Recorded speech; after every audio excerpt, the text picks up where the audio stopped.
Hello coin collectors and welcome to DC Coin World International Coin Channel, and today we're going to look at all the farthings from the Queen Elizabeth era.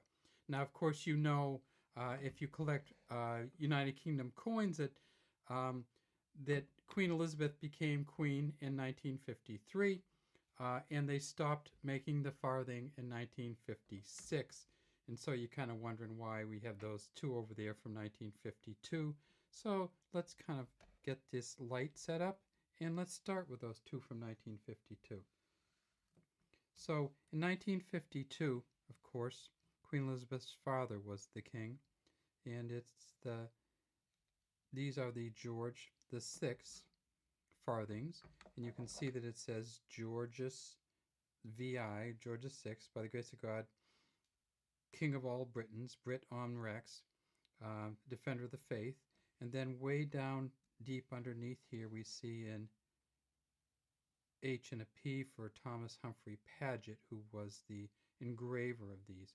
So this is the 1952 version. Now of course in 1952 George VI died, and so in 1953 they came out with a new farthing. This is a 1953 farthing, and of course on the front is Queen Elizabeth II, and you can see that she faces to the right, her father faced to the left.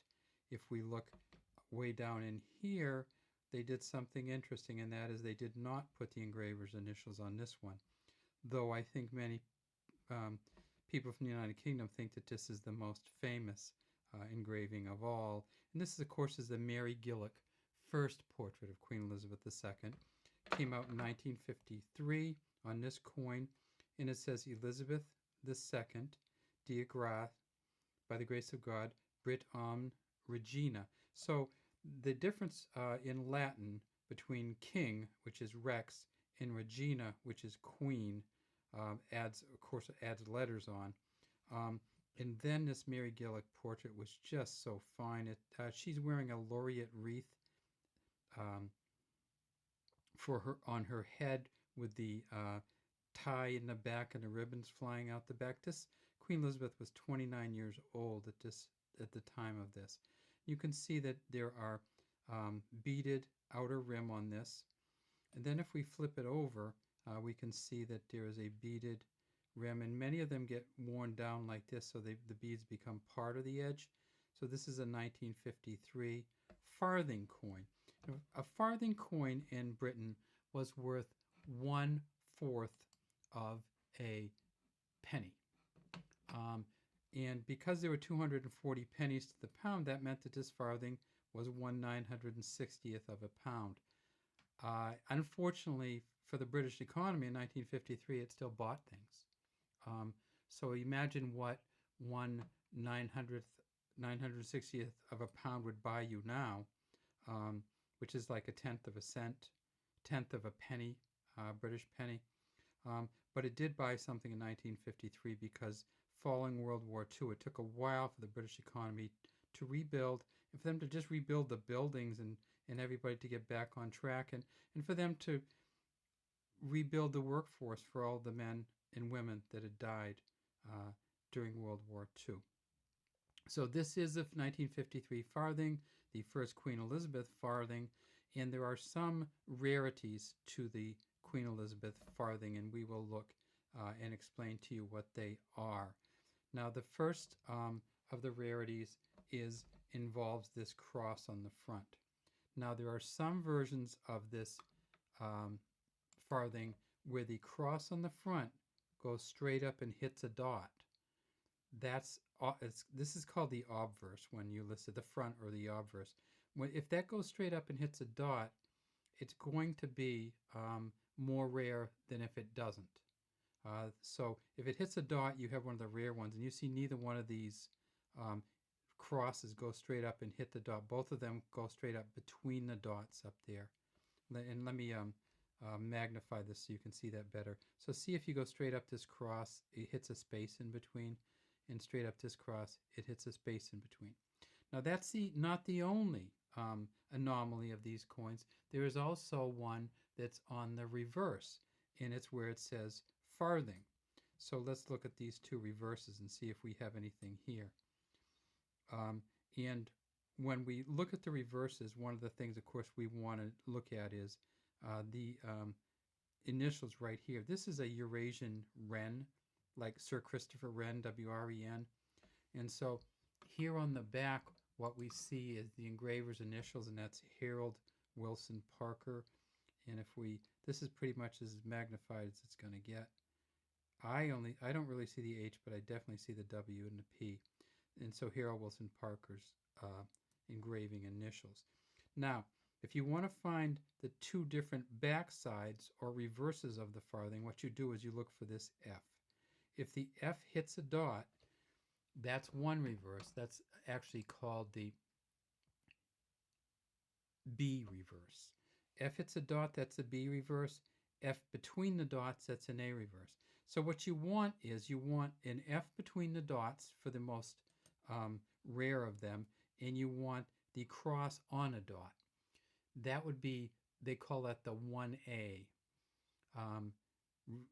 Cross on the dot, reverse between the dots, and that was, they issued those only in plastic sets. It's kind of scarce, but they're generally very good. So that's a great one for it. If you have the farthing between the dots and you have the cross between the dots, in this case we have the cross between the dots but not the F between the dots, that is the rarest of all, and they think there's probably less than 60,000 of them were ever made.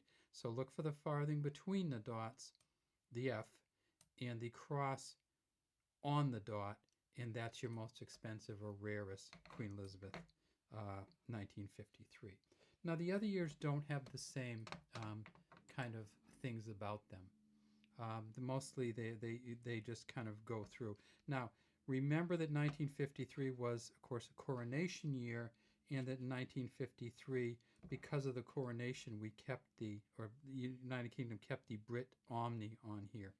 So when we get to the 1954s, we see that we have the Mary Gillick again, but we have different words on here. So it doesn't say, see here it says Dia Gratia, by the grace of God, that's in Latin. Here on the 53, it said Dia Gra. They took off the TIA because they wanted to add this Brit Omne, or Queen of all Britons, Brit Om Regina.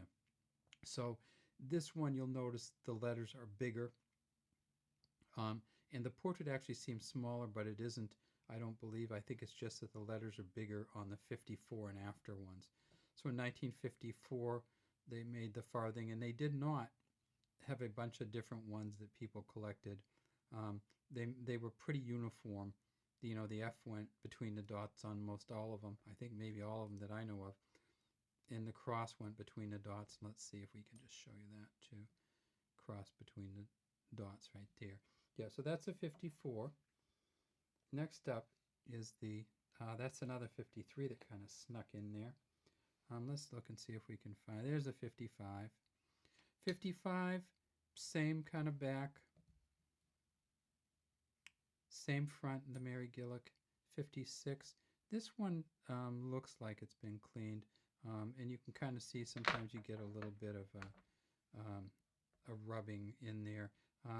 I don't believe in cleaning coins, but if you want to clean them, feel free, especially if you're going to keep them yourself. If you want to try to sell them to somebody else, cleaning them will make them virtually unsaleable to most experienced collectors. They just don't like it. And there's a 55 and 56 there. Okay, so how many did they make? Well, in 1953, they made a bunch because Queen Elizabeth had just become queen. So they made 1.3 million of the 1953s. This first one, 1953, 1.3 million. 1954, they made, let me get that number for you, 6.566 million. So they made a bunch more. In 1955, 5.8 million. And then in 1956, 1.99 million, or 2 million. So they didn't make many, and people didn't use them much, and there were other coins that they could use, like They could use the halfpenny, which was worth twice what a farthing was, or they could use the penny, which was worth 4 times a farthing. So why would you have the small coins? Well, as we got into the mid 50s in the United Kingdom, um, the farthing wasn't buying enough. And so they said, we're just not going to make any more. Now, you might see some things that says the farthings were produced until 1960. They weren't actually minted after 1956, however. They were good for buying things until 1960. December 31st, 1960, they took all the farthings out of circulation. And so that's why sometimes you see a 1960 date, or sometimes you even see a 1967 date, but they didn't make them. The 1967 date is the date they made the last of many of the pre-decimal coins. So that's our farthing collection, Queen Elizabeth II, 1953, 1954, 1955, and 1956. Have a great day from DC Coin World, and hopefully you enjoy coins, and hopefully you're doing well in this COVID era.